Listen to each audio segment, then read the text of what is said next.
Hello everyone and welcome back to IMO Reviews. Today we are discussing The Monkey. The Monkey is brought to us by director Osgood Perkins, son of Anthony Perkins in Psycho, and also the creator behind Longlegs from last year. And this time it's based on a Stephen King novel, where two twin brothers find a wind-up toy monkey, and when it's finished playing its drum, somebody always dies in a mysterious way. I was quite excited to see this. I thought the trailer looked really good, and I saw that they were playing more into the comedy angle of things, and I thought that could be quite interesting. That is until I started to see some early scores and reviews come out for The Monkey, and it did seem to be getting an awful lot of 3 stars, 6 out of 10, very average middle of the road scores. Managed to avoid spoilers, but I did have to lower that bar of expectation ever so slightly. But I was a big fan of Longlegs last year, so I was still a little bit hopeful and optimistic that this could be a good time. And it is. The Monkey is a pretty decent, fun horror movie. I think it does a fantastic balancing act between its comedy angles and its gory horror. And while we're mentioning the comedy, it is genuinely funny. There are several scenes in this movie that got a genuine laugh out of me. The word that kept coming to mind as I watched this movie was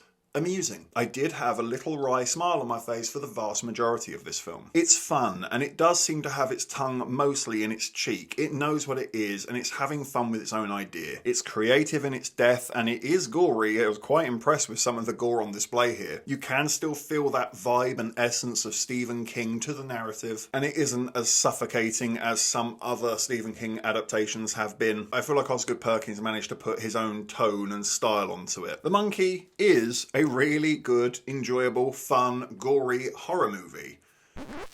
Until, yeah, you knew the cons were coming, they always are. But I have to admit, with The Monkey, I can almost exactly pinpoint the very moment things start to go wrong. And it is around the halfway point. I thoroughly enjoyed that first act. I thought the setup was intriguing. I liked the breadcrumbs that they were giving us, the insight into our characters and their family dynamics. But then we just sort of jump forward quite significantly in time. And the narrative seems to just lose complete momentum. The longer it goes on, the more stupid this becomes. Narratively and with character development, it all becomes a bit of a mess by the end. I also don't think the cast are that great, if I'm being honest. I don't know the actor's name.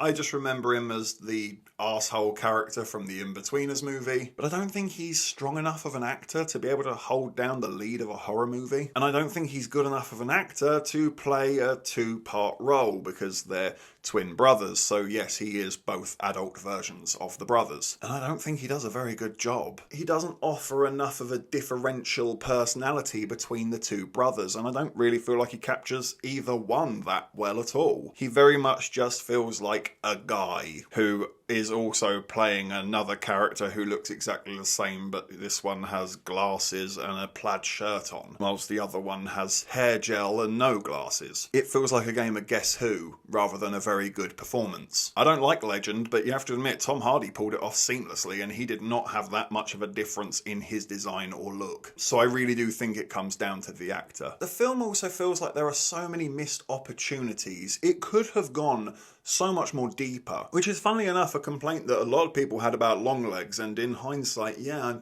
I agree. As much as I like Longlegs, it is a valid criticism, and I think it's valid here again in The Monkey. In fact, quite early on, they kind of cop out and say, oh yeah, The Monkey doesn't owe you an explanation as to why it does what it does. No, maybe the toy monkey doesn't, but you as a film do. You do owe that to an audience. You do kind of need to explain why things are happening. Of course, you can apply some ambiguity here, but if there's no reason whatsoever, then, well, what is the point at all? I'm kind of glad that The Monkey ended where it did, because it was becoming quite a steep downhill slide. It did manage to cut its losses, but I don't hate it. Not by a long shot. In fact, there are several aspects about this film that I really enjoyed. I'm glad I've seen it. I'll gladly watch it again. I could actually see it being one of those perfect Halloween group movies with a couple of beers and popcorn. Maybe you do fancy dress. There are definitely clunky problems in the film, but I think overall it still serves as a pretty damn good time at the cinema, especially if you're a horror hound. And I'm going to give The Monkey